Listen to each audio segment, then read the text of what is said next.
Que bom estar aqui com vocês, aqui na igreja de Botafogo. Eu já estou desde ontem à noite, estive com os amigos da Novo Tempo, ontem à noite, hoje de manhã. E é uma alegria estar aqui com vocês, reencontrar o Rafael, o seu pastor Rafael. Vocês não sabem, mas ele que me deu a nota do meu evangelismo. Ele tem essa carinha de novo, mas ele não é tão novo assim não, gente. Mas é um amigo muito, muito querido. E eu quero compartilhar a palavra de Deus com você.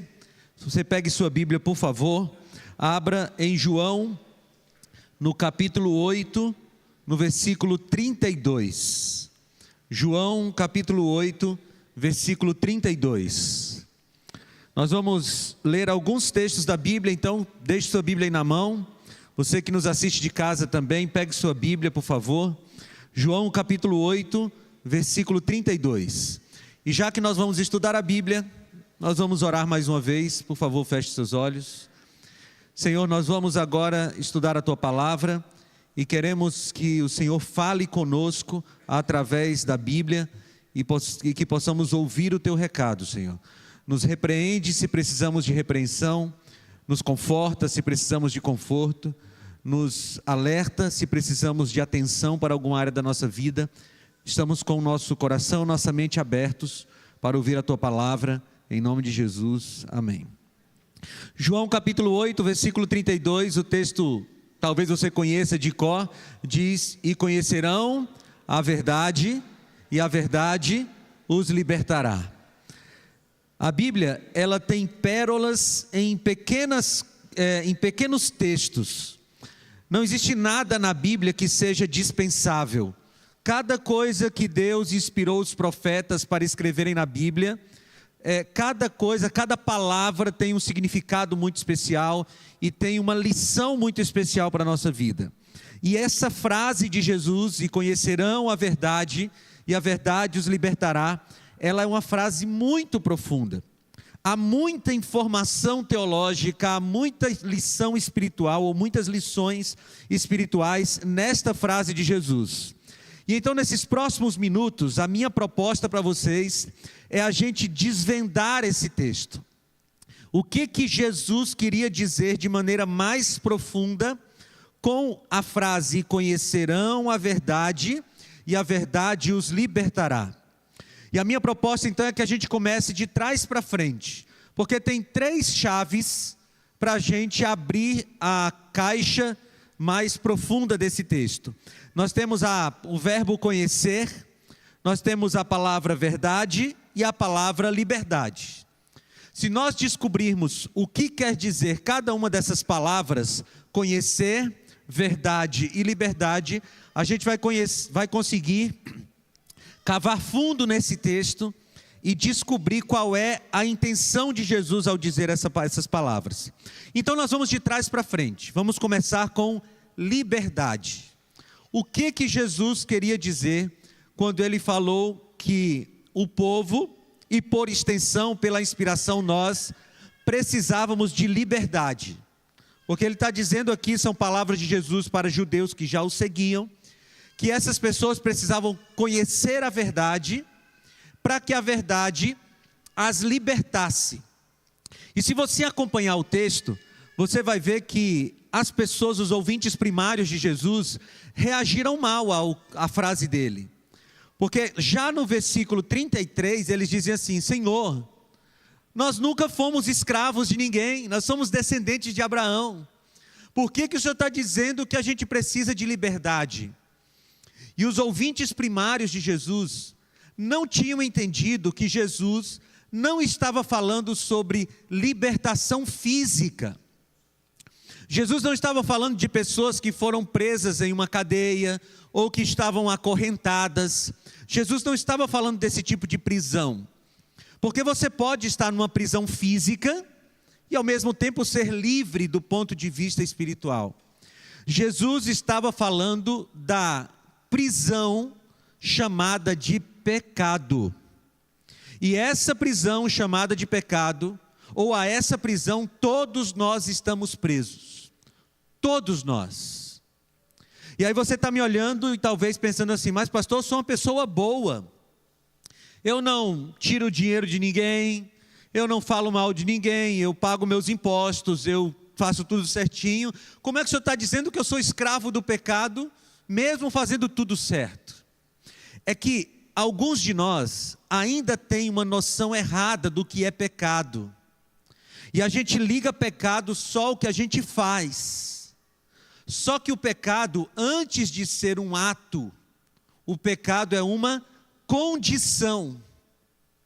Nós nascemos pecadores. Lá no Salmo 51, Davi diz que em pecado me concebeu a minha mãe. Eu ouvi uma criancinha chorando agora aqui. Imagino que ela tem, sei lá, uns 2 anos, 1 ano, não sei, por aí. Provavelmente ela nunca cometeu um pecado intencional, pensando assim, olha, eu vou fazer isso e eu sei que é pecado. Ela não cometeu pecado algum, porque ela não tem idade para isso. Mas apesar dessa criança nunca ter cometido um ato pecaminoso, ela já é uma pecadora. Porque nós nascemos na condição de pecadores. E escuta bem, mesmo que você conseguisse passar 1 semana sem cometer nenhum ato pecaminoso, sem ter nenhum pensamento pecaminoso, sem falar nada pecaminoso, você ainda seria um pecador. Porque o pecado é uma condição. E a Bíblia diz em Romanos capítulo 3, versículo 23, que quantos pecaram? Todos. Todos pecaram e carecem da graça de Deus. E em Romanos 6, 23, Paulo diz que o salário do pecado é a morte. E eu gosto dessa metáfora de Paulo, porque a metáfora do salário é muito interessante. Eu não sei quantos aqui são assalariados, eu sou. No final do mês, a Novo Tempo deposita lá o meu salário.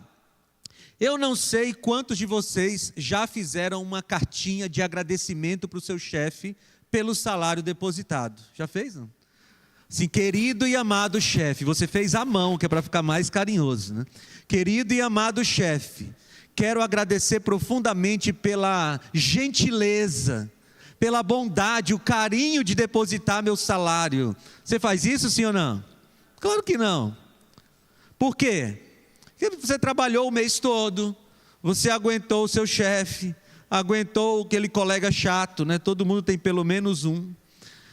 Você trabalhou o mês todo, o salário é uma coisa que você merece. O salário é uma coisa que a gente merece.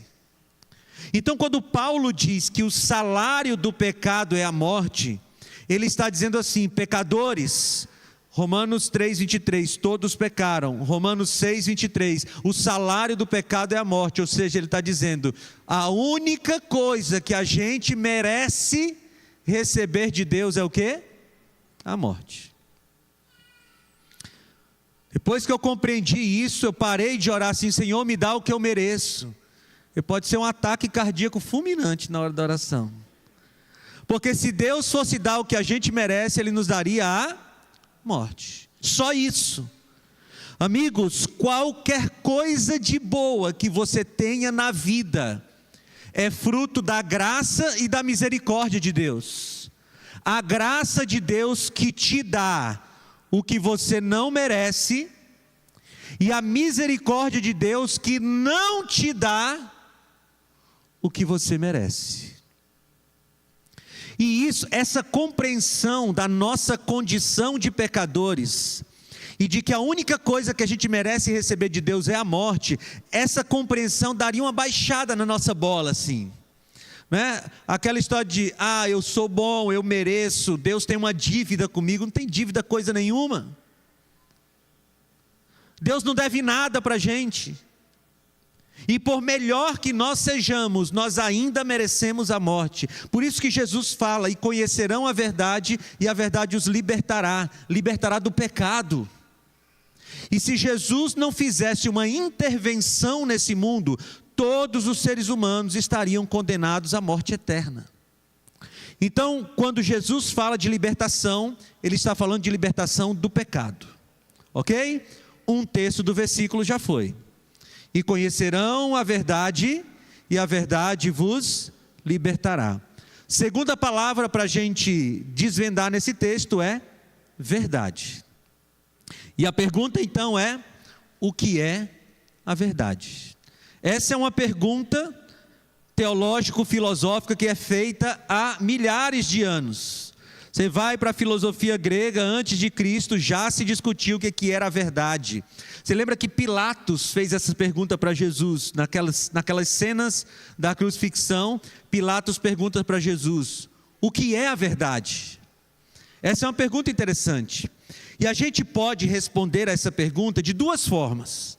Nós podemos responder da forma grega e podemos responder da forma hebraica, bíblica. Para os gregos, a verdade é um conceito. E, portanto, você define o que é a verdade. Você descreve o que é a verdade. Para chegar à verdade, você precisa, no conceito grego, desvendar o que é a verdade, porque ela muitas vezes está escondida e você precisa filosofar e argumentar até chegar à verdade. Esse é o conceito grego de verdade. Mas o conceito bíblico é diferente. Para a Bíblia, a verdade não é um conceito. Para a Bíblia, a verdade é uma pessoa. E Jesus nos ajuda a entender isso. Porque no mesmo Evangelho, João, no capítulo 14, versículo 6, ele diz: eu sou o caminho, a verdade e a vida, e ninguém vem ao Pai senão por mim. Então a primeira resposta de Jesus para a pergunta o que é a verdade é Ele. Só que no mesmo Evangelho, João, no capítulo 17, no versículo 17, na sua oração sacerdotal, Jesus diz: santifica-os na verdade, a tua palavra é a verdade. Opa, então nós temos aqui Jesus nos respondendo o que é a verdade, usando dois elementos. Primeiro ele diz: eu sou a verdade, e depois ele diz: a palavra é a verdade. Como é que a gente equaciona essas duas coisas? Bem, Jesus é a verdade encarnada. Ele é a própria verdade enquanto pessoa. Mas Jesus sabia que em pouco tempo depois da sua oração sacerdotal, Ele não estaria mais entre nós fisicamente. Nós não teríamos mais acesso a Ele, que é a verdade. Então Ele deixou um recurso através do qual nós encontraríamos a Jesus, que é a verdade. E que recurso é esse? A palavra. Então como é que a gente entende esses dois conceitos de Jesus? Nós entendemos o seguinte: Jesus é a verdade, mas nós não temos hoje acesso a Jesus diretamente, fisicamente. Então como é que a gente encontra a Jesus? Através da palavra. Amigos, não existe outro jeito da gente acessar a verdade de Deus hoje, a não ser estudando esse texto, se dedicando à palavra. Porque quando Jesus diz: e conhecerão a verdade vos libertará, nós já podemos parafrasear metade do texto. Ele diz assim: e conhecerão a mim através da palavra, e este conhecimento de Jesus através da palavra libertará você do pecado. Bem, 2/3 do versículo já foram embora.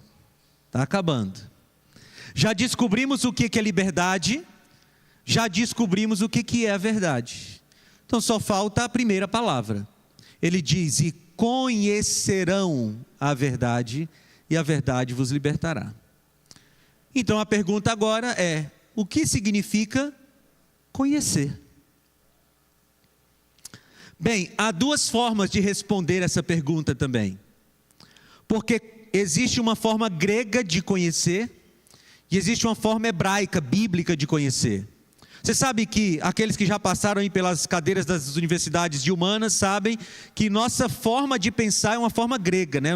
A nossa estrutura de pensamento no Ocidente é uma estrutura grega de pensamento. Nós pensamos como os gregos. Então, para um grego, o que significa conhecer? Conhecer para o grego é saber coisas sobre. ter informações sobre. Então, por exemplo, se você me pergunta, você conhece o Rio de Janeiro? E eu for responder do ponto de vista grego, eu vou dizer assim, conheço. Eu sei onde fica, já vim aqui algumas vezes, sei mais ou menos assim, onde é que ele está no mapa do Brasil. Eu tenho informações sobre o Rio de Janeiro, conheço. Mas o pensamento bíblico, a filosofia bíblica, não é assim. Na filosofia bíblica, conhecer não é saber sobre. Conhecer é se relacionar com. É ter intimidade com. Então, se você me pergunta, Pastor Felipe, você conhece o Rio de Janeiro do ponto de vista hebraico? Eu vou dizer, não conheço. Porque se você me soltar em qualquer rua aqui ao redor, eu vou chamar um Uber. Porque eu não sei nem para que lado ir. Porque eu não vivi no Rio de Janeiro, eu não andei pelas ruas, eu não passei tempo no Rio de Janeiro.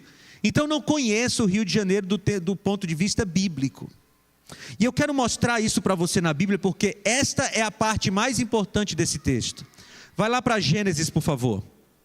Gênesis capítulo 4. Conhecer na Bíblia é mais do que você saber sobre Jesus.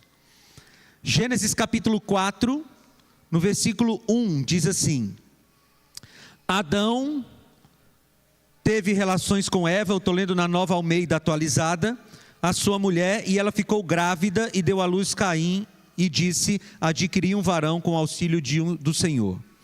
As versões mais fiéis ao original, dizem assim, e Adão conheceu Eva, porque o verbo hebraico ali é o verbo iadá, que é o verbo conhecer.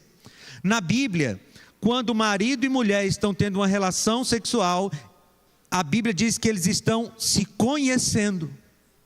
É o verbo conhecer para essa maior intimidade entre marido e mulher. Ou seja, quando você conhece, você tem intimidade com o que você conhece. Por isso eu quero fazer uma pergunta agora, e talvez eu repita algumas vezes enquanto a gente está avançando no nosso estudo. A pergunta é para você pensar: você conhece a Deus? Ou você conhece coisas sobre Deus? Pensa. Você conhece a Deus? Ou você conhece coisas sobre Deus? Há uma diferença aí. Vai comigo para outro texto, por favor. Provérbios capítulo 3. Livro dos Provérbios, no capítulo 3, tem mais um exemplo do que significa conhecer na Bíblia. Provérbios capítulo 3, versículos 5 e 6. O texto diz assim: confie no Senhor de todo o seu coração e não se apoie no seu próprio entendimento. Reconheça o Senhor em todos os seus caminhos e Ele endireitará as suas veredas. Nesses dois versículos acontece um fenômeno muito comum na literatura sapiencial da Bíblia, que a gente chama de paralelismo poético. O que é isso? É quando um texto está em paralelo com outro, e as palavras de um texto significam a mesma coisa das palavras do texto seguinte. Eles estão em paralelo. Esses dois versículos estão em paralelo, mas eu quero pegar só a primeira palavra de cada um deles. A primeira palavra do versículo 5 é confie. E a primeira palavra do versículo 6 é reconheça. E o verbo reconhecer no versículo 6, no hebraico é o verbo iadá. O mesmo verbo lá de Gênesis capítulo 4, o verbo conhecer. Ou seja, o sábio está dizendo o seguinte: para você confiar em Deus, você precisa conhecer. Conhecer do ponto de vista bíblico, tendo intimidade com Ele através da palavra. Deixa eu tentar ilustrar isso aqui. Imagine que você está andando na rua aí no seu bairro, aqui no Rio de Janeiro, são 10 horas da noite, está tudo escuro, rua vazia. Você está indo para casa, está no quarteirão já anterior à sua casa, e de repente quando você está no quarteirão, lá na esquina dobra um homem. Você nunca viu esse homem. Ele está com um pacote na mão. Ele está andando, ele está nervoso, olhando para trás, para um lado, para o outro. Ele está com esse pacote na mão, vai se aproximando de você e diz assim: segura para mim. Você vai segurar sim ou não? Nunca. Nunca. É louco, você não sabe quem é, você não conhece. Situação semelhante agora. Pastor Rafael. Pastor Rafael está vindo naquela rua. De repente lá na frente dobra a Lília. Ela vem nervosa. Ela está com o pacote na mão. Ela olha para um lado e para o outro. Ela chega para ele e diz assim: segura para mim. Ele segura ou não segura? Antes dela terminar de falar. Não que ele tenha medo dela. Mas por que ele segura? Porque ele confia. Ele sabe que ela não vai entregar nada para ele que lhe prejudique. Amigos, a gente só vai conseguir confiar em Deus quando a gente conhecê-lo de verdade, do ponto de vista bíblico. E aí a gente começa a entender por que algumas vezes na vida a gente passa por problemas e diz assim: eu não consigo confiar em Deus. E você diz assim: eu sei que Deus é poderoso, eu sei que Deus já fez milagres, eu sei que Deus já resolveu coisas mais difíceis do que essa minha situação, mas eu não consigo confiar em Deus. Sabe por quê? Porque tudo que você tem são informações sobre Deus. Você sabe que Ele faz determinadas coisas, mas são apenas informações. Você sabe coisas sobre Deus, mas você não o conhece. Porque você não tem vivência com Ele, não tem intimidade com Ele através da palavra. E aí eu te pergunto de novo: você conhece a Deus? Ou você conhece coisas sobre Deus? Eu quero que você leia comigo o texto mais triste da Bíblia, na minha opinião. Mateus capítulo 7. Mateus capítulo 7, a partir do versículo 21. O texto diz assim: nem todo o que me diz Senhor, Senhor entrará no reino dos céus, mas aquele que faz a vontade de meu Pai que está nos céus. Muitos naquele dia vão me dizer: Senhor, Senhor, nós não profetizamos em seu nome, e em seu nome não expulsamos demônios, e em seu nome não fizemos muitos milagres? Então lhes direi claramente: eu nunca conheci vocês. Afastem-se de mim, vocês que praticam o mal. Por que para mim esse é o texto mais triste da Bíblia? Porque você tem aqui Jesus numa visão profética, se dirigindo ao futuro, no dia da sua volta, do juízo final. Ele diz que um grupo de pessoas se aproxima dele e diz assim: Senhor, Senhor. Aqui você tem um grupo de religiosos perdidos. E por que eu digo que eles são religiosos? Tem alguns elementos aqui. Primeiro eles dizem: Senhor, Senhor, Senhor. Religiosos. Depois eles dizem assim: Senhor, nós fizemos milagres em teu nome, nós expulsamos demônios em teu nome, nós profetizamos em teu nome. Religiosos. Só que a tristeza é que depois de terem uma vida inteira participando de rituais religiosos, o que eles escutam de Jesus é: eu nunca conheci vocês. É lógico que Jesus não estava dizendo aqui que não sabia o nome deles, porque Jesus sabe, a Bíblia diz até quantos cabelos tem na nossa cabeça. Quem ainda tem, né? Porque tem uns que já facilitaram a vida de Jesus. Mas, o pastor, não estou falando de ti não, viu, pastor? Jesus sabia o nome dele, sabe o nome de todo mundo. O que Jesus estava dizendo é o seguinte: olha, vocês fizeram rituais religiosos, mas nunca tiveram intimidade comigo. E ontem eu falei na classe bíblica, mas eu quero só alertar que esse texto é muito rico. Mas você percebeu que milagres não são necessariamente o sinal de que o movimento é de Deus? Você percebeu que profetizar não necessariamente indica que aquele movimento é de Deus? Você percebeu que expulsar demônios não necessariamente indica que o movimento é de Deus? Porque essas pessoas dizem para Jesus: eu profetizei em teu nome, eu expulsei demônios em teu nome, eu fiz milagres em teu nome. E Jesus disse: eu nunca conheci vocês. E aí tem uma coisa mais grave ainda. Porque essas pessoas expulsaram demônios, fizeram milagres, profetizaram, mas não foi com o poder de Deus. Era outro poder que estava atuando ali, não era o de Deus. Porque Jesus nem conhecia elas.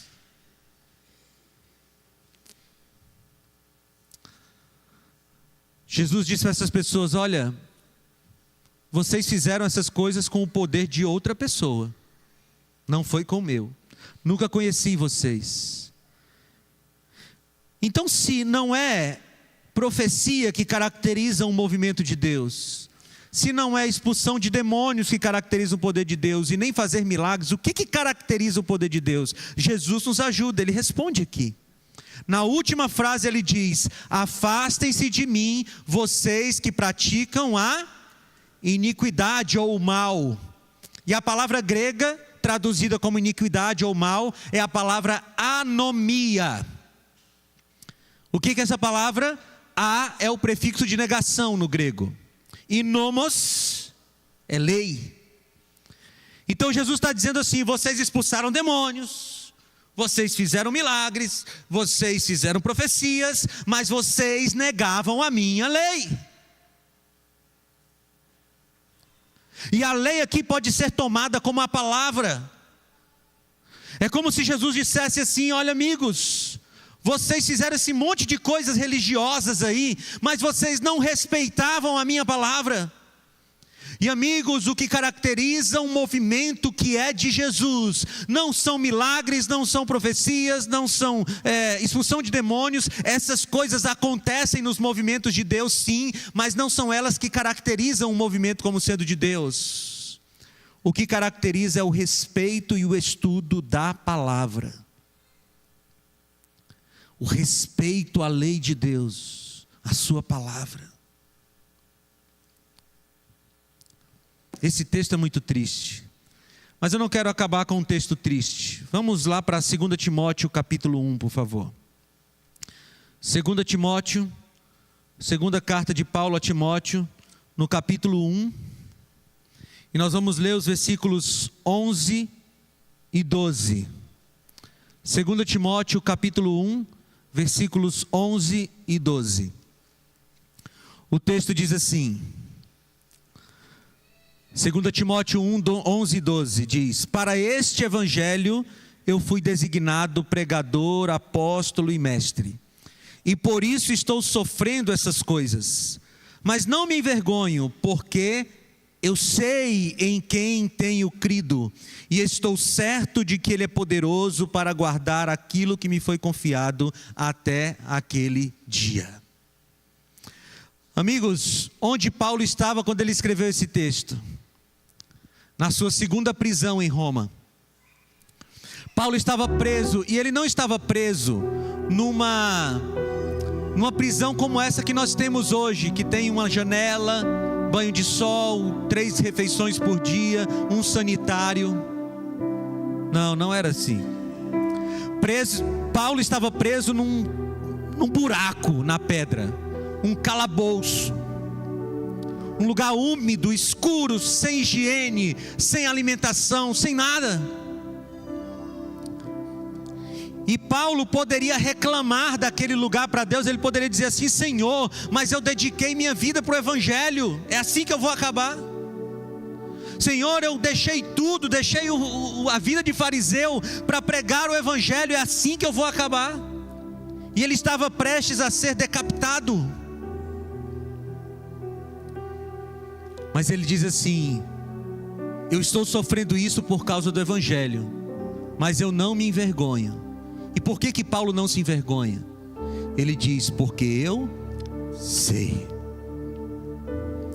Em outras palavras, ele diz: eu conheço. Eu conheço aquele em quem eu tenho crido. Eu sei em quem eu tenho crido. E eu sei que Ele vai guardar o meu tesouro até o dia da sua vinda. Sabe o que é que sustentava Paulo no pior momento da sua vida? Ter conhecido a Jesus. E Paulo não conheceu Jesus porque ele teve informações sobre Cristo, não. Paulo não conheceu Jesus porque ele teve contato pessoal com Cristo, porque ele nunca teve, fisicamente. Paulo conheceu Jesus porque ele se aprofundou na palavra. Em Gálatas diz que ele ficou 10 anos na Arábia, antes de começar o seu ministério, estudando a Bíblia. E Paulo conhecia tão intimamente a Jesus que ele disse uma vez: já não sou eu quem vive, mas Cristo é que vive em mim. Ele conhecia do ponto de vista bíblico. Então, amigos, agora a gente pode desvendar o texto. E conhecerão a verdade, e a verdade os libertará.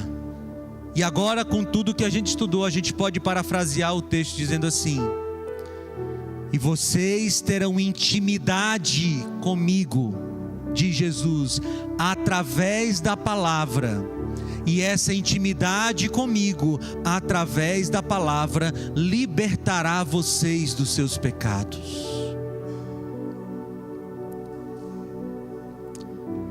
Amigos, não existe cristianismo sem tempo dedicado à palavra. A gente vive num tempo em que ser cristão, muitas vezes é você sentir coisas. O coral pode ir entrando, por favor. Uma vez eu estava conversando com uma pessoa, e a pessoa me perguntando coisas de um assunto da Bíblia. Eu mostrei um texto, mostrei outro texto, mostrei outro texto, e a pessoa disse assim: pastor, eu vi o que a Bíblia está dizendo, mas eu sinto que não é assim. A gente vive num cristianismo das sensações. As pessoas não querem mais saber o que a Bíblia diz, é o que eu sinto. O culto tem que me fazer sentir alguma coisa, eu preciso sentir um arrepio, eu preciso sentir uma emoção. A Bíblia não fala isso, a Bíblia diz: e conhecerão a Cristo através da palavra, e esse conhecimento de Cristo através da palavra libertará vocês. Ou você tira tempo todo dia para conhecer a Jesus através da palavra, ou você será escravo do pecado. Agora, se você conhece a Jesus, tendo intimidade com Ele através da palavra, no mesmo capítulo, João 8, 3 versículos depois, ele diz assim: porque se o Filho vos libertar, verdadeiramente vocês serão livres. Meu apelo para vocês nesse início de semana é muito simples. Separe tempo para estudar a Bíblia todo dia. Porque se você não fizer isso, e não importa a sua idade, das crianças aos idosos, se você não fizer isso, você vai continuar presa nas garras do inimigo. E o destino final é a morte eterna. Enquanto o coral canta, conversa com Deus sobre a sua vida devocional. Conversa com Deus sobre o tempo que você tem dedicado a ter intimidade com Ele através da palavra. E se você precisar, peça perdão e peça que Ele te ajude a ter uma vida devocional ativa, para que você conheça a verdade e a verdade te liberte.